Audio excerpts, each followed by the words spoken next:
Hello friends, मैं हूं engineer Dinesh.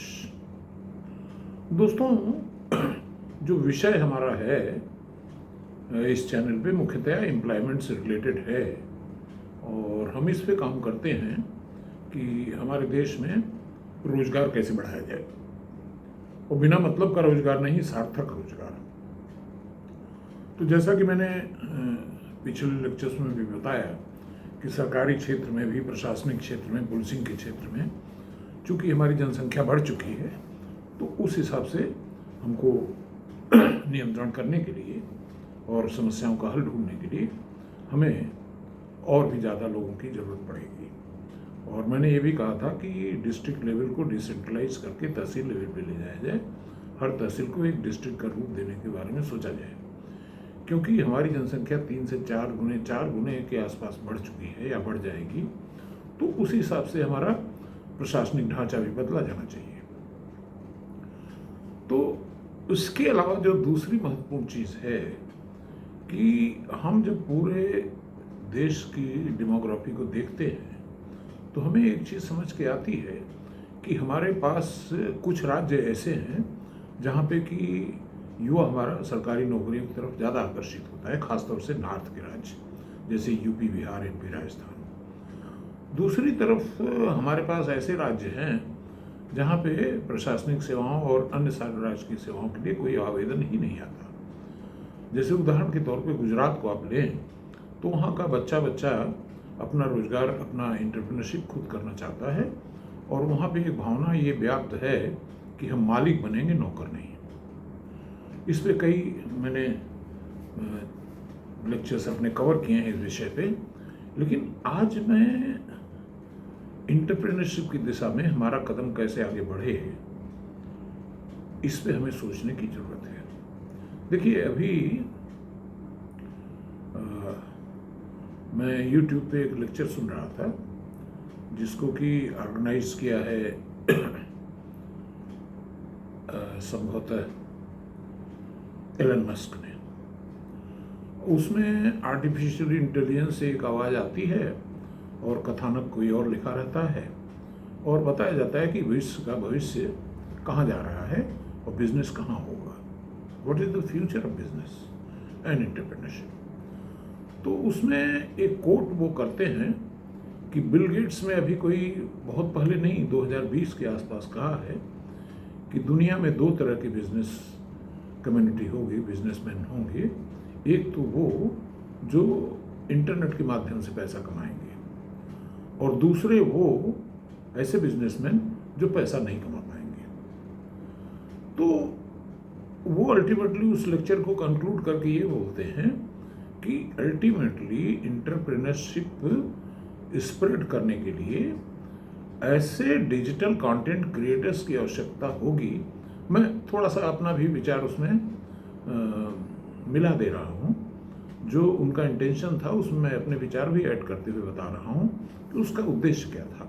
उद्देश्य ये है कि डिजिटल कंटेंट क्रिएटर एक इंक्यूबेशन सेंटर होगा उसके पास में, अलग अलग प्रोडक्ट के बारे में, संभावनाओं के बारे में और प्रॉब्लम क्या है उसके सोल्यूशन के बारे में। और वो डिजिटल कंटेंट क्रिएटर तमाम सारे इंटरनेट के माध्यम से लोगों तक अपनी बात पहुंचाएगा और लोग उसकी आइडियाज़ और बिजनेस आइडियाज़ को लेकर के अपना कारोबार करेंगे। तो उसी कड़ी में मैं अपने को डिजिटल कंटेंट क्रिएटर मान रहा हूँ।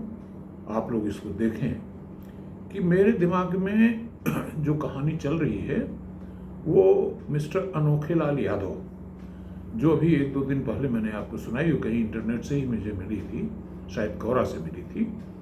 तो उसमें अनोखेलाल यादव साहब पिछले कोई 30 साल से दूध बेच रहे हैं। देवा के रहने वाले हैं। वहाँ से 30 किलोमीटर साइकिल से दूध ले जाते हैं, 60 लीटर के आसपास। और बहुत अच्छा खासा पैसा उन्होंने कमाया, ज़मीनें खरीदी। अब सवाल इस बात का है कि जैसा मैं आपको बताता हूँ कि entrepreneurship is all about doing the things in a better way. There always is a better way of doing things. तो हमारे देश में जो दूध का डिस्ट्रीब्यूशन होता है वो बड़ा ही पुराना तरीका है और मेरे ख्याल से आज के इस युग में उसी पुराने ढर्रे पे चलने से कोई मतलब नहीं है। अगर आप अमेरिका जाएं तो वहाँ पे करीब करीब तकरीबन हर गांव में एक छोटी डेयरी होती है जहाँ पे मिल्क वो कंडेंस कर लेते हैं। अब एक बार जब मिल्क कंडेंस हो गया तो कहीं भी डिस्ट्रीब्यूशन के लिए आप भेजिए।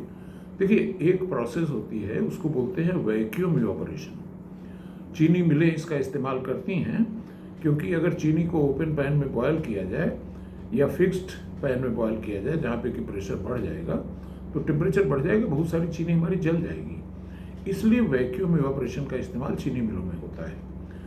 देखिए, विडंबना ये है कि हम जो है लकीर के फकीर की तरह से चल रहे हैं, कोई अपना दिमाग नहीं लगाता कि इससे बेहतर तरीका क्या हो सकता है। China is doing a great deal on this. वो चीज़ों को बदल रहा है, नए प्रोडक्ट्स खोज रहा है आवश्यकता के अनुसार, इसीलिए विश्व में उसका रोजगार, उसका जो बिजनेस है वो छाता जा रहा है। तो हमको चाइना से लर्न करने की ये ज़रूरत है कि किस तरह से नए आइडियाज़ प्रॉब्लम सॉल्विंग एंटरप्रेन्योरशिप के लिए पैदा किए जाएं। तो देखिए, फंडामेंटली मैं बताना चाह रहा हूँ कि वैक्यूम बॉयलिंग एक ऐसा सब्जेक्ट है कि अगर वैक्यूम में कोई चीज़ बॉयल या इवेपोरेट करते हैं तो क्योंकि लो टेम्परेचर पे ये कार्रवाई होती है, पानी उड़ जाता है, तो उसके जो विटामिन्स और अन्य सारे तत्व होते हैं किसी भी खाद्य पदार्थ में, वो संरक्षित रह जाते हैं। ऑन द अदर हैंड, जो हम प्रेशर कुकर में खाना पका रहे हैं, चूँकि वहाँ पे प्रेशर भी बढ़ जाता है, टेम्परेचर भी बढ़ जाता है, तो हमारी फूड वैल्यू टोटल ख़त्म हो जाती है। उससे बेहतर तो हमारा ओपन पैन बॉयलिंग ही था, जो हमारी माता जी खाना बनाती थी कढ़ाई में और तवे पर। That was a better way of cooking. क्योंकि प्रेशर कुकर में तो प्रेशर बढ़ा, उसका नाम ही प्रेशर है, प्रेशर बढ़ा तो टेम्परेचर बढ़ा, टेम्परेचर बढ़ा तो फूड वैल्यू नष्ट हो गई। तो हम ओपन पैन बॉयलिंग पे तो वापस जा नहीं रहे हैं, न ही हमको ये प्रेशर कुकर की प्रथा लेके चलना चाहिए।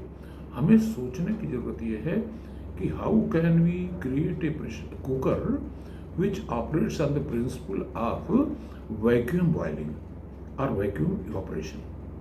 और यही सिद्धांत वैक्यूम इवापोरेशन का हमें अपनी डेयरी पे भी लगाना है। हर गांव पे मिल्क में देखिए, उससे अगर 50-60% पानी निकाल दीजिए तो एक तो आपकी ट्रांसपोर्टेशन कॉस्ट कम हो जाएगी, दूसरे ये है कि उसको ज़्यादा देर तक, कई दिनों तक आप संरक्षित रख सकते हैं। लेकिन दुर्भाग्य ये कि पानी से लबालब दूध हम उसमें बल्कि और पानी मिला देते हैं। देखिए, जैसे ही सुक्रोज का कंसंट्रेशन कम होता जाता है तो फर्मेंटेशन की प्रक्रिया ज़्यादा तेज होती है। तो अगर सुक्रोज का कंसंट्रेशन या किसी भी फूड प्रोडक्ट में कंसंट्रेशन बढ़ा दिया जाए तो नेचुरली उसके फर्मेंट या डिग्रेड होने की संभावनाएं कम हो जाती हैं। इस विषय पे this is just an idea which I am giving for our engineers, planners and businessmen to work on. Thank you.